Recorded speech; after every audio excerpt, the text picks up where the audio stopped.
Hello and welcome to Mile a Minute Movie Talk once again. This is episode 6. I am confident in saying that this time.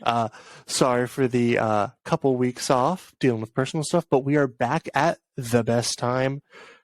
Couple days till the Oscars, and as much as we've been talking about them and a lot of the movies, it is finally time for us to talk about the biggest part, our predictions, who we want to win, and who we think you should look out for. And with me, as always, the main host, the one with the most, Dylan, right over there on the other side of the screen. I'm pointing at him. Whichever way. Whichever way it ends up showing up when it's exported. Yes. So, yes, we are excited to reveal our different nominations. We are going to talk about who we think should win or who we want to win, and then who we predict will win, and then we will close it with a nominee to look out for as a possible sleeper/upset pick. Yes. So I think best to start off with, obviously, the shorts. These are going to be ones that we haven't seen. We watched the animated shorts together. I don't think we either of us saw the live action or short. I saw some of the live action because I'd sneak into the theater on my break and just watch it, but I didn't see any of the full ones. But first off, documentary short subject. I think these we can just fly through because we haven't seen them. Kind of. From what I've heard, I think The Elephant Whisperers is a good favorite. The same. Yeah. That's who I think should win, but again, I haven't seen them, so my real opinion is not in effect on there. But I do think they also will win. Yeah, I do think that they will win. A lot with the shorts nowadays, it's kind of like who's behind it or what studio is making it. If it's like a bigger one, they kind of have a good grasp on being able to get it. But yeah, I think Elephant Whisperer, and since we haven't seen them, I don't really have a want. I think my sleeper for this would be How Do You Measure a Year? I heard someone said that was cool, but I haven't seen it, so. Yeah, I don't have a look out for on this one either. I feel like it's hard to say, Yeah, I want to check these all out eventually, but. Yeah, it's definitely. For short film, live action, I think we can just go right into that, obviously. Sure. Also didn't see these. But I think An Irish Goodbye, just because who's in it definitely helps it. I do think my prediction, at least. Are you predicting that should win, or is it? I'm predicting that should win. I feel like it might end up being my want, but yeah, I definitely might. Yeah, I have An Irish Goodbye as what I think will win. This is very close to me based on what I've heard. I haven't seen them either one, but what I think probably what I would want to win or should win is Les Pupilles. Les Pupilles. And that is the one where I could see it sneaking in there because it has that Disney boost. I'm wondering how many people are watching all of these, actually watched all of them, and that's an easy access for a lot of people. Yeah. But, Yeah, I think I got mine mixed up. But yeah, I'm very over. I was looking at Irish Goodbye and Les Pupilles as my two, and I was just whatever. I think that it's gonna be one of them. Yeah, I think it's. I will say a dark horse, a sleeper to look out for, though, is The Red Suitcase. That's what I was gonna say. That was the only one I've heard of that I didn't look up really much about. But yeah, I think that would be not bad. But yeah, those are the shorts, live action, and then the ones that we actually saw, which are animated shorts. Okay, we had the same prediction for what's going to win, which I think is one of my least favorite from them, which is The Boy, the Mole, the Fox, the Horse. It's Apple TV, and it has Idris Elba and a bunch of other British and United Kingdom voice actors. I think there's an Irish actor in there too, but it's very. I did not like it. It's the longest of the shorts, and it just kind of drills down the same over positive message about life and stuff, and it's very cutesy and it's very much for kids. And if I'm looking at this from the perspective of Academy voters who like to vote for stuff that are made for kids, it's kind of falls in that, especially because it has all these people that are famous in it, and it's made by Apple. I think we have a very different opinion on the short. I adore this short. I do think it's the deserved winner. I do think there are some other really close contenders that I would totally be happy if they won. Like I do think I have this down as should win and will win, but I think um, the two I'm gonna say the two possible dark horses sleepers to look out for are either Ice Merchants Mm-hmm. or My Year of Dicks, which Yeah. it wouldn't it just be amazing to hear whoever is reading off this I would category want it, say yeah, that. just for that. But yeah, I would say The Boy, the Mole, the Fox, and the Horse is like my third favorite of them, just because the animation is so good. I do love the animation Yeah. the most, but I actually really did love the positive messages and stuff. It's hitting me at a time in my life where I need that more. So it might have hit me more just emotionally than some people, Mm-hmm. and so it'd be interesting if I see it again in the future, if I'll have that will be the same outcome when I Yeah. see it. But yeah, I feel like an ostrich told me the world is fake, and I think I believe it is very much just like I thought it was cute, the thing it was doing at first with like the viewfinder view, but then it got really annoying and distracting and kind of disorienting. And also, I mean, it was all right story. I mean, it's something I've kind of seen similarly at short film festivals I've been to around here and in San Francisco. So it's like it's not anything crazy out of the new for me. It didn't and really impress me that much. I think the only one that I think doesn't have a shot is The Flying Sailor. Yeah, which that one was my least favorite. It's very much art house short, and you're just kind of like, okay, you're kind of not really interested in it because they don't establish anything before it happens. It is cool that it's based on a true story, though. That some dude actually got blasted like a kilometer or something in the Oh my air god. and survived. And they found him like 2 kilometers from where he was blasted from when the explosion happened, which is crazy. Wow. But yeah, Ice Merchants is my want to win. I really liked that one. That one was adorable. The animation style was cool, and I really liked like just the story it was telling. It was super fun to look at. And then My Year of Dicks was just fun, but it really did feel like someone's YouTube project that got picked up by short film festivals. But I was like the most interested I was out of the stories. Yeah, and it felt I think really real. This like the dialogue and stuff was actually written really well. That it felt like realistic. it truly felt like an indie animated short, Yeah. as well as like it had the most personal touch. It felt Yeah. like. Yeah, it definitely. I liked it just because the story was good, and then it was just really felt like teenagers in the '90s were actually wrote it and stuff. So that was a cool part. But yeah, definitely. If any of those three I win, I think it'll be The Boy, the Mole, the Fox, and the Horse, which I won't be mad about. But I definitely want. I really like Ice Merchants, just because. I would be very happy if either of those won. Yeah. Next up, we're going up on our list. We got visual effects. I think we might be the same on this. What's your prediction? I have a feeling that this is probably one of the most like for sure's of the night. Which I have to say, I think. Let's see. I feel both. Sadly, I have to it's not my favorite movie of every movie on this list, just as a movie. But as far as visually, Avatar: The Way of Water, I think should win, and it will win.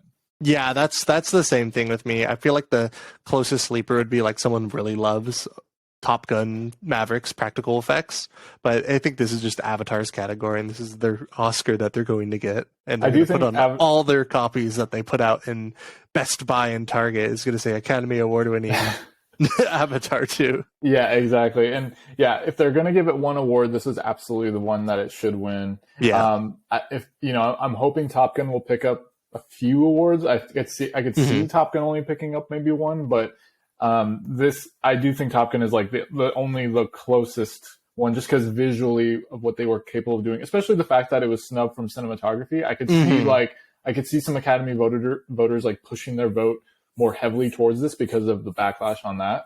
So yeah, I definitely think visual effects is Avatar's to lose more than anything.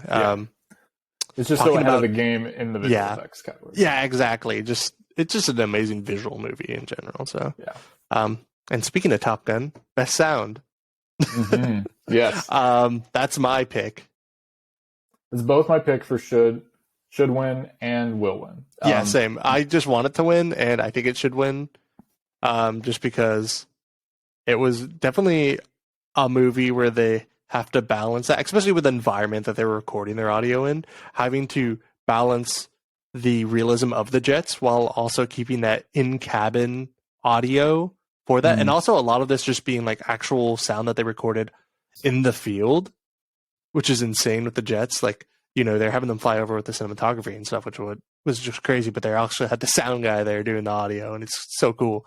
And mixing that with like the after and whatever they're making Foley, I think it's encompassing one of the best sounding movies that came out last year. I'd probably say it is the best in just the dynamic and just full volume, full like, just the fullness of the audio makes you really give you that central look. And I'm glad central sound, and I'm really glad I saw that in like surround sound. So 100%, yeah. And I know you didn't see it in theaters, but of these five films, I saw Top Gun Maverick and The Batman and Avatar all in theaters. And yeah, like when I compare that, like the best possible sound that I could get, I definitely felt that Top Gun. I still remember moments in that movie that I felt like while sitting in the chair. And there are scenes in The Batman, there are scenes in Avatar: The Way of Water where I remember the sound being good, but I remember the feeling sitting in that chair in Top Gun Maverick, which we will eventually have to talk about and review together since I know you've now seen. Yes. Yeah, I think my sleeper for this would be Batman, I guess. Batman or Elvis. Because I know the Academy likes to award musical stuff, best sound. So I could see Elvis being like a sleeper more than Batman in that opinion. War movies as well, all quite on the Western Front. So it's kind of open for second place, but I think this should be Top Guns. Hopefully. Yeah. These all these films utilize sound in many different ways and like really well. And I would love to see the Batman win as a dark horse. Like I'd be disappointed that Top Gun didn't give it if that's the only category Top Gun ends up winning, or not taking. Because I'd love to see the Batman take home a award, and I think this is the like maybe its best shot, like of all the other categories it's nominated. Yeah, out of all of them, I definitely feel like it's its best since it didn't get cinematography. Right. After that, we have production design. This one was kind of hard because I'm kind of blending my want and what I think will win, which is Babylon. I think that this is one of the strongest categories for it to get. One of two. Outside of that, I mean, it's hard to pick. I mean, maybe Elvis, I think, would be my sleeper. I think Elvis could get it just because the one-to-one recreations of his actual visual sets that he used in like TV shows and like Las Vegas shows were pretty cool. But like outside of that, I don't think any of the other ones are quite encompassing. I feel like Avatar production design is kind of influenced or very on the same fence as their visual effects because a lot of it is screening. Yeah, I definitely feel the same as you. I think you and I both saw Babylon together and we really enjoyed it. You saw it twice. And I mean, not only do I think it deserves to win the category and should win it, I do agree with you that this is probably the category that has the biggest chance of winning. But I do think the dark horse is Elvis because I feel like Elvis as a whole is that one film that could either end up getting nothing or or just all of a sudden end up sweeping. Yeah, and it's hard to say because it's definitely one of those like movies that older Academy voters are probably way more inclined to put on their list for a lot of these categories. So it's really going to be just interesting to see where it falls under. So yeah, exactly. And I think Elvis.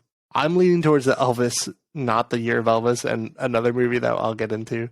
But yeah, I definitely interested in if it starts winning some of the earlier awards, that what's going to happen later. Yeah, it'd be like a Green Book year where no one saw that coming and just won a bunch.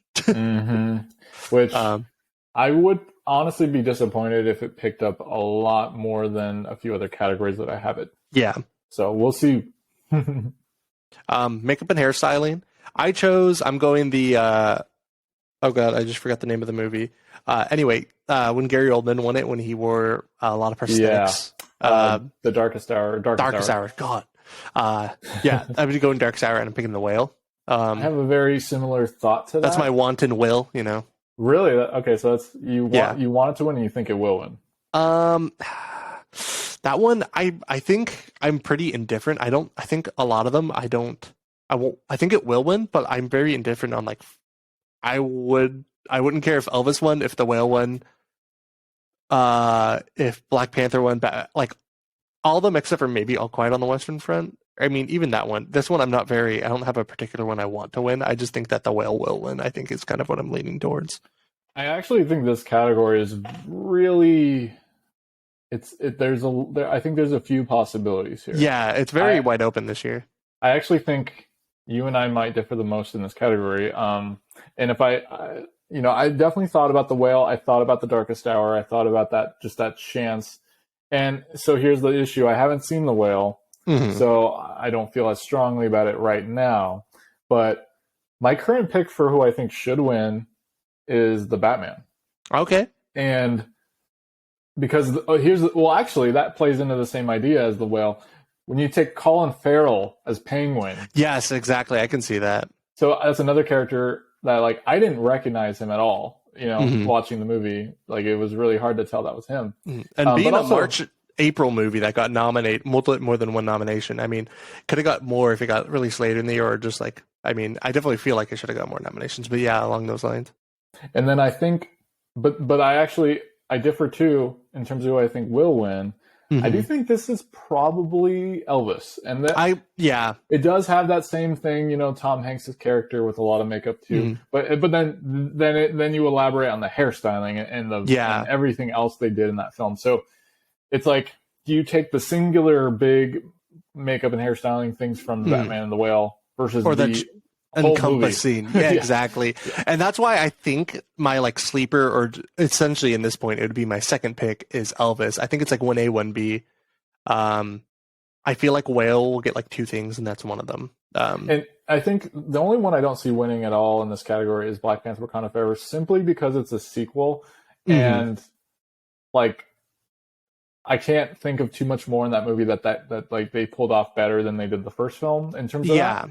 And I feel like in that sense too, as well, its strongest thing is the costumes rather than the makeup and hairstyling.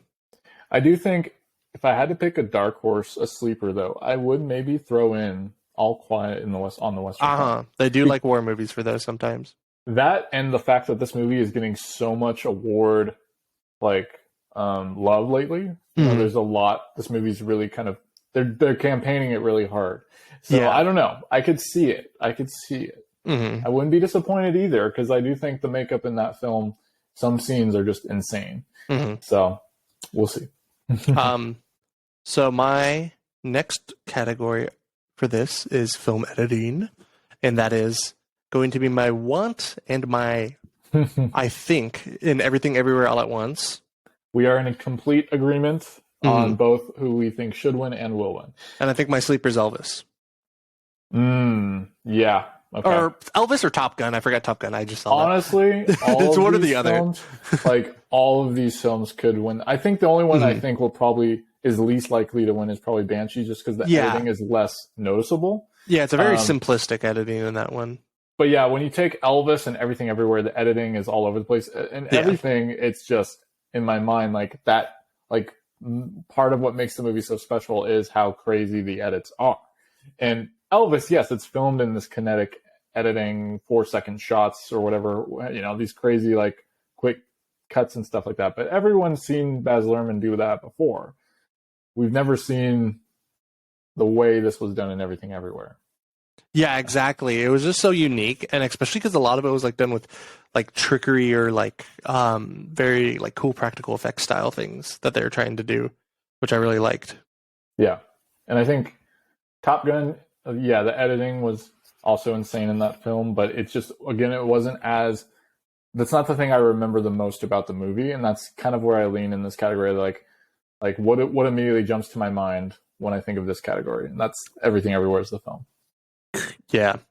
You never know, Tar, Dark Horse, you never know. Yeah. I mean, I just saw that last night, so it's fresh in my mind. Yeah. Okay. But yeah, I think that's it. So then costume design. This one was hard. I said Black Panther or Elvis, and I think I chose Elvis. For both, for what you're sure for costume to design. I think costume design for Will. For my one, I think Everything Everywhere All at Once, just because I had some crazy costumes. For Joju Tabaki. I thought about that later, so I can definitely see like that. And Babylon had some really cool costumes. Babylon had some extravagant, crazy ones. It's just like I like both of those. They looked great. My sleeper, maybe Black Panther, because they use a lot of traditional African like costumes. I mean, but it is a sequel, and I think it won the first one. I was trying to remember if it won that year or if that year think went to Mink or something. I think I remember the lady's face. She had like really interesting glasses on. Yeah, I remember that now. That was Black Panther, right? Yeah.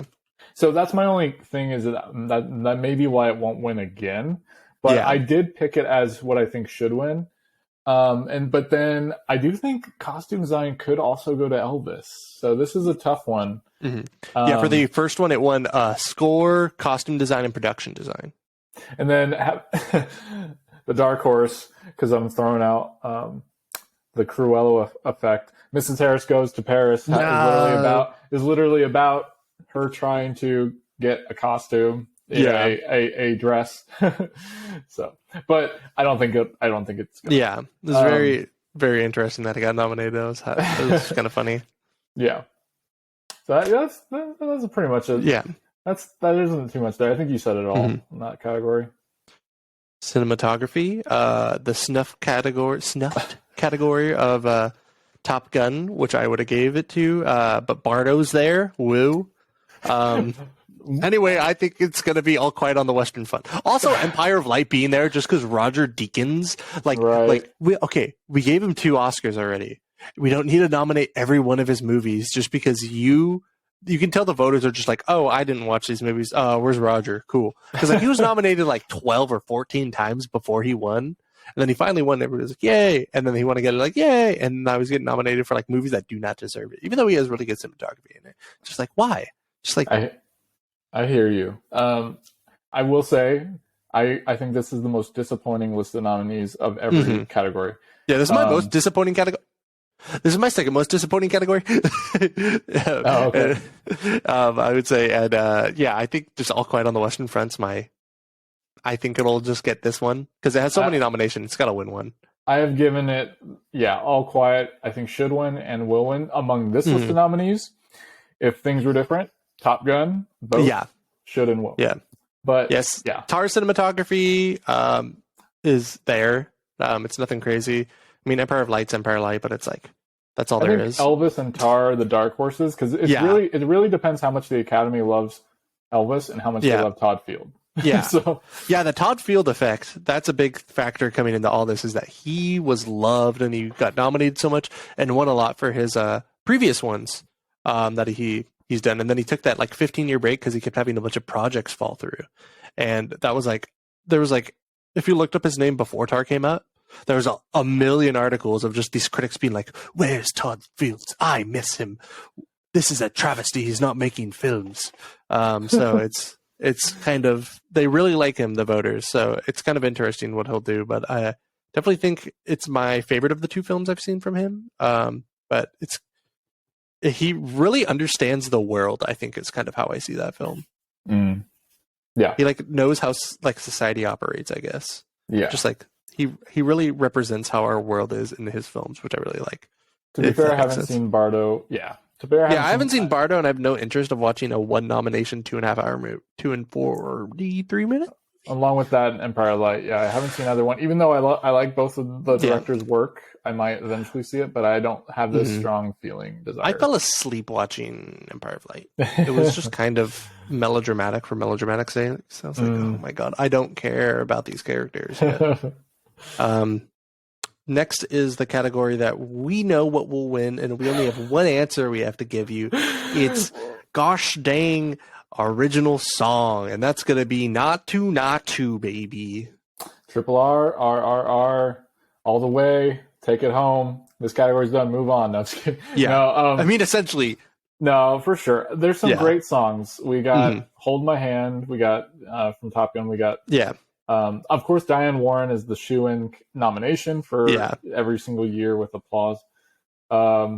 It's like she's like essentially like obligated to be nominated or something. Yeah. Lift Me Up, Rihanna. This Is a Life, Everything Everywhere. I enjoy all of these songs, but Not To. I will be, if there's one category, I will be extremely disappointed if it does not win, for which I'll save those reasons in a future podcast in case it happens. It's Not To. That's Yeah, not too, R not R too. R. I like some of the artists on the other ones, but like, I mean, I just don't feel the song as much as I did in Natu Natu. Like, This Is a Life. I like Mitski and I like David Byrne, but like, it's a slow whatever. And the other one's just, I mean, Lift Me Up is or not Lift Me Up, sorry. Hold My Hand is my sleeper. But like, I think it's just going to be Natu Natu, and that's like a 99% lock right here. It's really just about how many people favor the song versus the context of the song within the film. Right? Exactly. And how many voters actually watched a 3-hour film from India. So who knows? Yeah, I feel like yeah. a lot of these songs too are just like ending of movie songs, except for like Natu Natu. But see, Natu Natu has the virality of possibly just being something that somebody watched and didn't even watch the movie. So that's another reason I feel so strongly about it, is that they could have just seen the clip and they're like, yes. Yeah. Because that's the thing with the original song. They could just look up the song and they're like, saw the clip and like, oh, that was fun.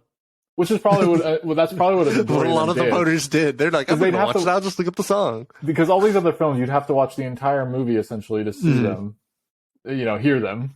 Yeah. They're all in the credits. Ending songs. Yeah. Or, But yeah, definitely a lock there. I'm feeling that heavy. Yes, heavy lock. Staying on music. Original score. Yeah. I chose the one that stuck with me the most after and just felt the most impactful as kind of like a sound in the movie, or just like you heard it a lot, which was Babylon. I really liked that score. This is my second and I think last category I chose to win because that's what's left, because Margot Robbie didn't get nominated instead of a certain someone. But I think that this is the best score out of them, and it also uses it the best in the film. I don't really remember the other scores as much. Yeah, I completely agree with you that Babylon is the best score. I have not seen The Fabelmans, so I don't know the score. Yeah, I'd say that was that's my sleeper, my number 2. I think Fabelman could come up and get it, but I think it's just Babylon. I think it's because the use of the score is pretty. There's a few moments in the film where the score comes in, and the times where it is present, it's very it lasts, it lingers. Yes, and those moments really stick with you, whether it's the like jazzy opening or the final scene in the theater. Like those two parts of the score are so incredible. And then you have, I think I agree with you, these other films, the score just didn't play as big of a role. Like when I think of Everything Everywhere All at Once after watching that movie, that's not gonna be the first, like even in the top 5 things I talk about when I bring up that movie. As much as it was a great score, I just don't remember the score being as integral at times. And then, Banshees, and All Quiet had great moments and lingering score moments that I really liked. Yeah, but it just didn't feel like it separated itself from like 1918 in a sense. Is that, this is just war music kind of to me. 1917? 1917, sorry. The film, yeah. There's a game I played called 1918. Oh. But yeah, so, you and I, we did really enjoy Babylon. I think these are the two, that and production design, those are the most likely categories that will win. So yeah, I feel like what helps it, especially in this category, is its use of diegetic and non-diegetic sound as well. Being able to put it in the film, then also have it outside of it as a sound, which I really love when films do that. Especially, it just makes you think about that sound and associate it with certain moods and attitudes in the film, which I just really thought its use of it is the best. Said. Documentary feature. Yes. I chose the same one as you after I just read a thing about it. I was like, that sounds good. Navalny. Yeah, I think so Navalny is what I think will win simply because of the timing and that fact that most voters will know the name and be in favor of supporting that. Yeah. I only watched one of the documentaries, and that's the one I think should win, and that's Fire of Love. Okay, that was the only one I watched too, and I was like, this is really good. Yeah. I saw parts of All That Breeze, and that one was really good. The parts I saw, it was playing at Summerfield for a little bit, so I saw parts. I was like, oh, this is really, really nice, and message and stuff. I think that one was really good. But yeah, I think Fire of Love is just, I think that one should win, or I want that one to win, but I think Navalny should win the award. Yeah, I think, I hear you. I don't know enough about these other films to even have a dark horse, but I do think it's either going to be Navalny or Fire of Love. Yeah, I can. Yeah. The best category that never gets anime. Oh, could it be? Would it be animated feature? Yep. We got animated feature. I feel like I'm just gonna go with pretty much what's been winning this in Guillermo del Toro's Pinocchio. Yes. I do think Guillermo del Toro's Pinocchio will win. Mm-hmm. I'm kind of, even though I haven't, there's one film on this list I still haven't seen. I've seen everything but that one as well. Wait, no, I've Sea seen Beast? The Sea Beast. I have. Seen Oh, that. okay. You haven't seen Puss in Boots? I have not seen Puss in Boots. Wow, that's I know. I like for my one. I'm on a coin toss between Marcel and Puss in Boots because those are just so good. Puss in Boots, it's the Spider-Verse animation, but at 24 frames per second, and it's like so good. And the story's like actually really good. It's like almost like original Shrek level, and like how they do like even the sound editing and like the sound cues and that are like just so amazing. It's just such an interesting and visually striking story for a kids movie. In the Shrek universe, it really feels like it captures the heart of like a lot of the early Shrek stuff, which I really liked. So here's the thing. I haven't seen it yet, but there's something about that movie. I just want it to win. I don't know why. I don't know what it is, but there's I think because of how surprising it is, the fact it's like kind of the Top Gun effect. Because it was a sequel to a movie that you never thought you'd see, and that it was like so much better than it had every right to be, kind of a thing. Like that's sort of how I feel about this film, and I haven't seen it, but I just know that once I do, I'm really going to enjoy it. I just kind of want it to win as much as I love Guillermo del Toro and as much as I love Pinocchio. It's just, I think because it's too much of a shoe-in, I kind of want an underdog to like win this category. As far as go ahead. No, I was gonna say my two for the rest of them is just Marcel. That's such a good Marcel. So good, but I feel like it just came out way too early, and I feel like it's too offbeat for some of the Oscar voters because I feel like they'd watch it with their kids and be like, "Well, that was weird," and then if they actually watched it. But I really loved those two movies, Puss in Boots and Marcel. If either of those won, I'd be so happy. But I feel like Pinocchio will win, but I feel like the only chance of another one winning would be Puss in Boots because it's recent and maybe people, the younger voters that have kids or whatever, saw it with their kids. Because out of all these, I feel like the one that the people might have seen the most is Puss in Boots, is because it's like $500 million grossing. It was the highest grossing animated movie last year, I think. So there's starting to be a big push for it on social media, and I think that's another reason why I think it's sneak in. I do think Marcel is kind of a dark horse to look out for. That's my sleeper. I feel like it goes Pinocchio, Think, Want, Puss, Marcel, sleeper. Yeah. I don't think Sea Beast and Turning Red are going to take it. I don't think either one. Yeah, if Turning Red won, I would be very mad just because it's not a bad movie and I liked it. It's just not as good as the other ones. So, it's simply just, it isn't. Those are in leagues of their own. Yeah. And hopefully next year we'll have some anime to talk about for once in like 5 years. It's only been nominated 3 times in this century. So we'll get there one day where anime is appreciated by the eventual new coming voters. If it's not next year, I'm never watching the Oscars. I said it once on this podcast. We're going to go boycott it. We're going to go there and we'll do a live on the corner Mile a Minute movie talk. And we'll just rattle off all the reasons why the Oscar fails. God. Well, here's another category that I'm mad about. International feature. You got All Quiet on the Western Front, Argentina 1985, Close, EO, and The Quiet Girl. I think one of these should not be here, and it's called EO, and I think there should be a movie called Decision to Leave, but they hate Park Chan-wook for some reason. They hate my man, and it did not get nominated, even though it's been doing pretty well at some of the award shows, at least in Europe. Europe understands this, but yeah, I'm picking, obviously, the one that has 11 nominations to everything else that has a 1 nomination, which is All Quiet on the Western Front. My sleeper is going to be Argentina 1985 because it won the Golden Globe and some other ones. And my favorite, or the one that I want to win this, is Decision to Leave because it's not here. That's my rant. That's I fair. hate you, Academy. Why do you hate him? That's a fair rant. All Quiet is winning this. Of the 5 nominees, it should win. It will win. It's nominated for Best Picture. If it doesn't win, that this category literally makes no sense. I feel like ever since Parasite won and like just the nominating foreign films in general, that's the only downside of the appreciation of the foreign film for getting best fiction nominations is it makes international feature such a shoo-in because there's always one film that gets a bunch of nominations out of that category and you know what's going to win every year.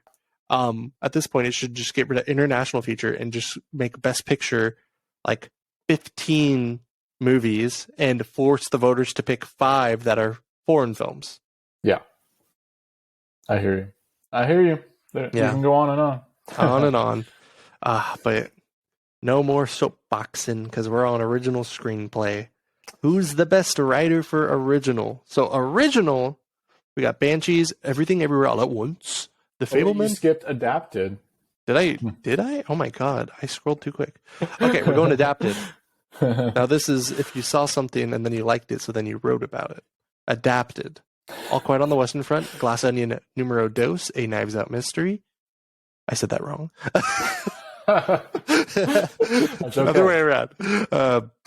Living, Top Gun, Maverick, and Women Talking. I feel like there's a certain thing that they need to do, and it's appreciate these female directors. And I don't think she has a chance in hell at winning director, just because there's Oscar love for some of those other directors, and then there's indie love and like up and coming buzz for those. Women Talking did not get that much buzz, but I think it definitely deserves adapted screenplay.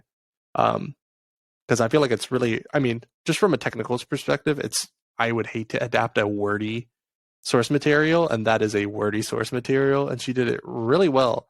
And the other ones are, a sequel, an adaptation of Ikiru, and then a remake of a older film. And so I feel like Women Talking is going to be the one I think should win, and I kind of want it to win. I kind of want Top Gun to win too, but I think Women Talking deserves the win. But my sleeper I think is All Quiet or Glass Onion. All Quiet or Top Gun. All Quiet or Top Gun are my sleeper. I don't know which one, but yeah, I think Women Talking. This is theirs. This is their win. Their one win. Yeah, I haven't seen Women Talking, but I feel like it needs to win this category. I think it should win, and it will win. It's sort of payback for the lack of gender equality amongst the nominees, particularly director. So that, yeah, I completely agree about Women Talking. I've heard great things about it, and I do plan to see it. Yeah. I have heard it's divisive, but I've heard some great things too. But yeah, a sleeper, I think. So to me, whoever wins a screenplay category is kind of it makes them a very close shot to win Best Picture. Yes. In this case, though, so that's where I think of sleeper. If sleeper is happening, we got Top Gun Maverick or All Quiet. I don't think either one of those is going to win Best Picture, but if it does win this category, I will all of a sudden, like if Top Gun wins this category, I will be like, oh my god, Top Gun might win Best Picture, because that's like, this is always like a telling, category. If they win this, they might win Best Picture. But in this case, I don't think that's going to happen. Even if Women Talking wins, I don't think it's taking home Best Picture. So yeah, that's where I stand. I'm kind of going against this year, and you can see that with original screenplay. I'm really thinking Todd Fields gets an Oscar this year, but I don't know which one. And I didn't know if I wanted to give him director or original screenplay, but I feel like Tar is going to get original screenplay. I want Everything Everywhere All at Once, but I think it's going to be Tar, because I haven't given Tar anything, and I think this is the only thing I'm giving Tar right now. Spoiler alert. But I think I'm going to give it an original screenplay. I want Everything Everywhere All at Once. Sleeper would be Banshee, and if Banshee wins this, I'm guaranteeing it wins Best Picture. Yeah. Banshee? Okay. Yeah. I do think this is Everything Everywhere's category to lose for me. I think it should win and it will win, because I do think it has the highest chance of getting Best Picture in my book. So I think I think this category it needs this win Mhm. to bank that, Yeah. but all of these are deserving. So yeah, Yeah. I haven't seen The Fabelmans, I haven't seen Triangle, but yeah, Tar and Banshees are very well written. So Yeah, I haven't seen it's a tough one. Triangle. I'm trying to see it tomorrow, hopefully, or before the Oscars, because it has so many nominations, and I don't think I gave it one. So that's kind of like, why does it have so many nominations, not going to win anything? But then I think back to like last year with Power of the Dog, which won like one thing, No, and yeah, like there was another year where something got nominated like 8 to 10 times, and it didn't get one win. So it's like, going down that path. But yeah, continuing on, we have actress in a supporting role. I am okay with everyone on this list winning it. I like everyone in their role. So my want is nobody. I just think everyone deserves it. Jamie Lee Curtis, Hollywood vet. I mean, she'd be the one I'd least want to want it, but I think she's deserving of an Oscar. Kind of one of those things like, oh, hey, she deserves an Oscar. Let's give her one in this category. Stephanie Hsu, crazy good for like her first like real big role. Carrie Condon, Hong Shao, and Angelina Bassett. I feel like you say Angelina, Angela. Angela.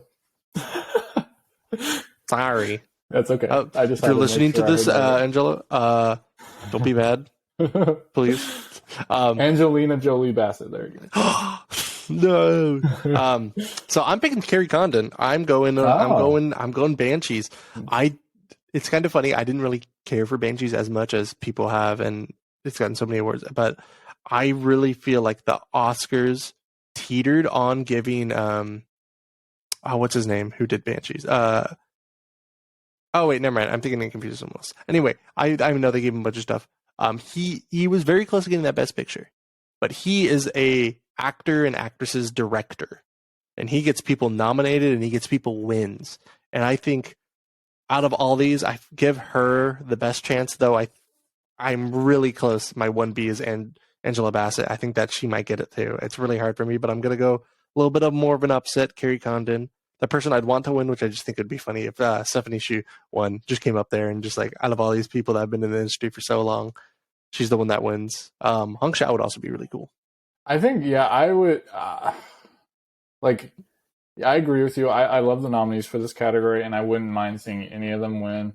I would love who I think should win is Jamie Lee Curtis, just because I think I would love just to see her win. Yeah. But who I think will win and is most likely to win right now is Angela Bassett. Mm-hmm. However, I agree. It would be awesome to see Stephanie Hsu. It would be awesome to see Carrie Condon. Mm-hmm. I haven't seen The Whale, but it'd be awesome to see Hong Shao. Yeah. So I'd be happy no matter who wins this category. It'll just be really interesting to see who it is. Yeah. That one's. I'm just gonna be happy to watch that. That'll be fun. Actor in a supporting role. 3 names we just need to say right off the bat. Ki Hai Kwan, he's going to win it. I want him to win it, and he's my sleeper to win it. There you go. Yeah. No, I just think I think that he should win it. If anybody else wins it, I think it's going to be Barry Keoghan. But if it's I think it's going to be Ki Hai Kwan. It's got to be him. I mean, people that are going to do great speeches out of these 2 categories, Ki Hai Kwan and Angela Bassett, are going to just, that's going to be so many people are going to be watching that just like when it gets reposted on the internet because people like them. Yeah. And I think that those are just people that you want to win as well as they did really good in their roles. Yeah. I think Ki Hai Kwan is another for sure winner. Yes. Other than whatever other category we talked about earlier, that's I guess All Quiet. That's as sure as it gets. I want him to win. He should win. As far as a dark horse, who I would act if he won, I wouldn't be upset, but I'd be very surprised. But I do think I'd love to see Brian Tyree Henry win for Causeway. Oh, that would be awesome. Yeah, he was that'd amazing. Be cool. He was so good in that film. I do think I don't think he should win. And I think Ki Hai Kwan is going to win, but yeah. But if I would be so excited just because like he was nominated and that was such a surprising nomination, and he was so good in the film. So who knows? But that's the only other person I think for me personally that has a chance of taking other than him. But I do think Barry Keoghan, you never know. Yeah, Barry Keoghan or Brian Tyree Henry. I love Brian Tyree Henry in Atlanta. He's like so awesome in that. I would just want him to win because he deserves to win something. My most mad would be Jude Hirsch. He's great in that role. He has the 5th shortest time ever for a person nominated for an Oscar, and he plays a one-dimensional character that just gives the main character some advice for like 5 minutes. I think he has 5:43 or something like that of screen time, and it is super short. He would be like the 2nd shortest to ever win it if he won, or the second or first. I think it's 2nd. But yeah, I just don't think he should win it at all. He was cool though, but I think they nominated him just because he now is the longest person to have a nomination in between age gap. So he like was nominated in his 20s, now he's in his 80s, and he's been nominated, and that's the longest time between nominations. Yeah. So I think that they kind of did it for that. Yeah. After that, we have actress in a leading role. We're going to get her for not getting it in the 73rd Academy Awards for Crouching Tiger, Hidden Dragon. Michelle Yeoh. I want her to win it, and I think she'll win it. I was kind of leaning toward Tar, and then Dylan was like, hey, she's won twice before. And I was like, I forgot about that.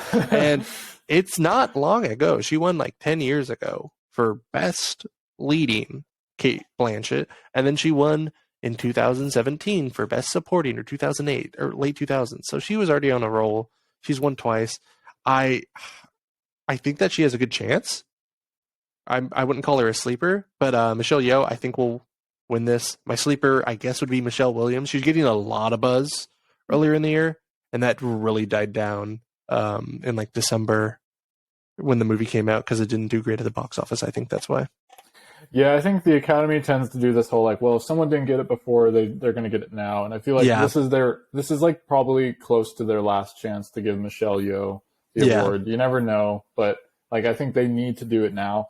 I do think Kate Blanchett is right up there though. Like she just as much deserves to win it, but it's a matter of like who deserves it right now. You know, if neither of them had one ever, this would be a crazy. Kate Blanchett, it would be crazy. But yeah, I just don't see any of the other nominees. I mean, I guess you've seen The Fabelmans, so you have more of a tie to Michelle Williams. But I think she was really good in that, but she's won like twice too.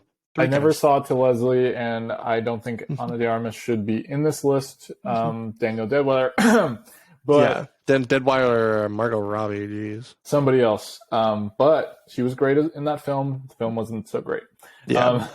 Moving on. If she wins it, why in protest? There's going to be some writing. I think for this too. Well, I was going to say one more thing. I forgot. Oh well. Moving on to actor in a leading role. Oh boy, we got Austin Butler for Elvis, Colin Farrell for Banshees, Brendan Fraser for The Whale, Paul Mescal for After Sun, and Bill Nye. My most upsetting would be Bill Nye. I just don't think adapting Living Ikiru by Kurosawa is a good idea. I mean, it's a fine movie, but it's just like copy and paste in my opinion. But I think Brendan Fraser want and will. Austin Butler's really close, but I feel like the Oscars are kind of leaning towards we want clicks, and Brendan Fraser's gonna get those clicks. My sleeper, I'm just gonna say Paul Mescal. I think it would actually be Colin Farrell. I think he has a good chance of coming in there. But Paul Mescal would be hilarious if he won, because he'd be just like, what? That would actually, even though I haven't seen the film, I have seen some of his acting, and I think he's really good. I would love to see him win, like just as a surprise. But yeah, like my opinion has changed over time. I was very much on the Austin Butler train for a while, and while I enjoyed the film, I thought his performance was amazing, and he does deserve a win. Even though I haven't seen The Whale, I just really want Brendan Fraser to win. I just want him to win, and I think he will win because I think the Academy is going to give it to him right now. Austin Butler will be around. You know, he's not going anywhere. I don't know how many more opportunities Brendan Fraser is going to get. You know, yes, and I want to see him explode. Like he's on the verge of exploding every time he talks. You know. Yeah, that would be just a beautiful, just like man, just like all this weight just coming off of him, and he's just like up there, and that would be like one of the best speeches that would have in the night. What he would say, and I really want him to win for that. Moving on to our second to last category, we have director Todd Field for Tar, Daniel Kwan and Daniel Scheinert for Everything Everywhere All at Once, Martin McDonagh for Banshees, Ruben Östlund for Triangle of Sadness, and Steven Spielberg for Fablemans. I don't think I'd be mad if any one of these won, per se, but I would be disappointed if Everything Everywhere All at Once didn't win, because that would be a fun speech, and also I feel like just having a duo director winning is more rare, and I think that they definitely deserve it just for the inventiveness and just what they did with that film. If I'm going sleeper, I'm thinking Todd Field just because he's Oscar love. Another Triangle of Sadness, no win, and my shutout spoiler. Nothing for Triangle of Sadness, sorry, but yeah, I definitely want the Daniels to win this one. Yeah, Daniels, they should win. I want them to win, and I honestly think they will because they directed the hell out of that movie. Yes, and all of these films are, I'm assuming some of them, but I imagine they're all very well directed. Yes, and it's an interesting list of nominees. There are a few here I would maybe swap out, but the only thing I could see happening is you got the Todd Field love, you never know, but you also got Steven Spielberg and the legacy win. So it's hard to say because I think if I recall, Steven Spielberg has said that this might be his last film. Yes, right? yeah. So that's big. Yeah. He's been nominated, I think, 3 or 4 times for Best Director, and he's only won once. I think it's 3 times. So that's a big, older Academy, yada, yada. And then how many Academy members are like, this film was really weird, referring to Everything Everywhere. So it's just it's a tough one. But I feel like you cannot not give it to the Daniels. They directed the hell out of that film. Yeah. If that doesn't win at least 3, it's going to be a really interesting Oscars. Definitely interesting what's going to happen to Triangle of Sadness and Elvis, though. And finally, Best Picture. We got All Quiet on the Western Front, Avatar 2, Banshees of Inisherin, Elvis, Everything Everywhere All at Once, The Fableman, Tar, Top Gun 2, Maverick, Harder, Triangle of Sadness, and Women Talking. I think I obviously want Everything Everywhere All at Once to win, but I'm saying the Academy does not, and I'm saying they're picking Banshees. That's my upset. Oh my god! I think they're going to misdirect us all night. It's going to be this crazy thing that the Danos are going to give this great speech, and then they're going to be like, Best Picture, and it's going to be Banshees. No. My sleeper is Tar. Oh my god! Okay. Yes, my sleeper is Tar, but I think one of those two winning would just blow up social media because they'd be like, a bunch of people would be like, yes, this was my favorite, and then a bunch of people would be like, what the fuck, everything, and it would be a great discourse. But yeah, my only other sleeper is if Elvis gets a couple nominations underneath this. No, Elvis comes out of nowhere from the top rope and gets that. But I think that's very far-fetched. I think it's going to be Banshees or Everything Everywhere All at Once, but I'm leaning Banshees because I think an upset would be funny. And then Tar, but I really want Everything Everywhere All at Once. We have very different takes on this entire category, other than who we both want to win. Okay. Well, here's the thing. I think Everything Everywhere All at Once will win. In terms of the most likely to win, I think it will win, and I think it deserves to win. Yeah, I think it's the most likely to win. So it's really hard for me to say who will win, but if I had to, that's the film.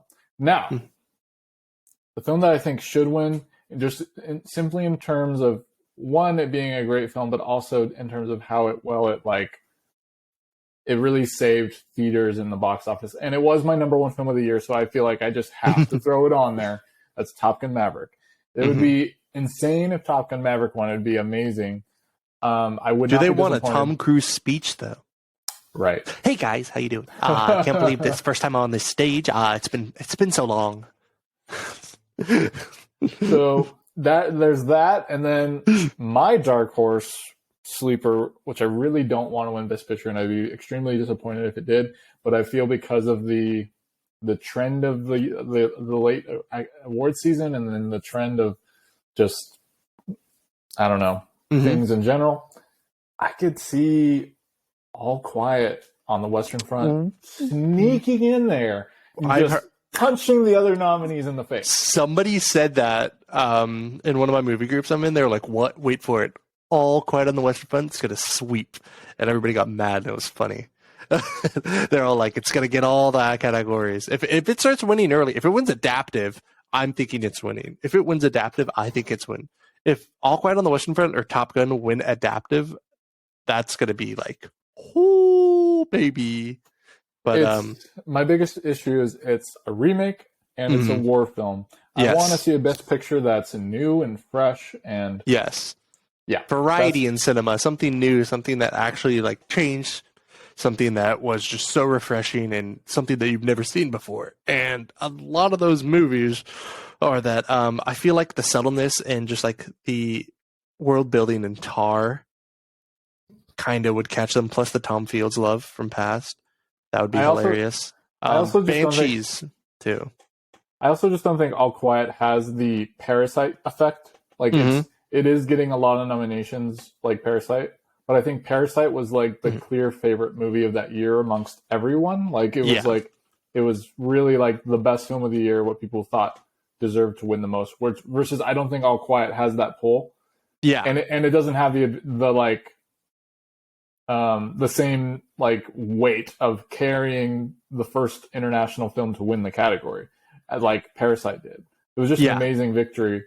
So yeah, I think for Martin McDonagh, he has never won an Oscar except for a short, and he has gotten so many Oscars for people, especially when what's it called, Three Billboards came out. That one won everything but Best Picture, and everybody was like, "What? It didn't win Best Picture that year?" So because that was Shape of Water year. So I think he has a good chance if they win their screenplay, which I have him or Tar winning. It's like a toss up. Yeah, I think that they get original screenplay, but if Everything Everywhere All at Once wins original screenplay, I do think it's gonna get it. I think that's 100%, like almost 100%, almost like guarantee that they're going to win the screenplay. If they win the screenplay, they're going to win the Best Picture. I'm really hinging on that it's going to be one of the original scripts this year. One of the original scripts. And that's why I feel so strongly about Everything Everywhere, because I think if Women Talking and Everything Everywhere win the screenplays, Everything Everywhere is winning Best Picture. Yes. If anything else wins, that's where I'm like, oh, yeah, something like it's just, to me, it's the category that when whoever wins one of those categories, it's down to them. Yeah. So my parting words are: get ready for the Tar sweep, baby. Get ready for not to. Yeah. Can't wait for not to. That's all I want to see, to be honest. Yes, that's the main thing. As long as I see not to, and one of the Ki Kwan or Brendan Fraser win, I'll have a happy night. As long as I see not to in its unabridged, in its core form, and not some Megan Thee Stallionized thing like Encanto, like they did. I don't want to see anything being butchered. So that's my only issue. Yeah, I definitely will be fun. I'll be probably like tweeting about this or posting on an Instagram. So if you follow the socials down below, I'll be there. You can tell me what you think, and I'll tell you what I think while it's going on. But I don't think I have many other parting words outside of it's going to be probably the one of the most interested I've been in Oscars for a while. Just because the last 3 years have just been so disinteresting. Ever since Green Book won, I've just like, there's been so many people that deserve to be nominated over other people. And this year, I feel like we've had the least amount of that. There's people that definitely got snubbed and movies that got snubbed, but it's definitely, there's so many movies that didn't get snubbed that I'm happy are there, and people that I'm happy are there. So I'm definitely really happy with this year and the longest time in forever. Yeah, for sure. Well, with that, everyone, we will not take up any more of your, I don't know, morning, evening, whenever we get this ready. Yes. And we will look forward to seeing you next week when you hear Yes. all of our love, upsetness, everything, every emotion you can think of all at once, everywhere. Our reactions plus what we watched in the last whatever. Yes. We got our wrap up. That'll be coming up. But it's definitely the Oscar special. I definitely think is one of the most important things for us to do right now. And that's definitely what's going to be really interesting. So we'll hopefully be here next week and talking about what happened. And I cannot wait to watch it Sunday. Yes, me too. Happy Oscar season, happy awards season, everyone. Yes. Enjoy your weekend. And Thank you for tuning in. Yes. Yes, we will see you next time on Mile a Minute Movie Talk.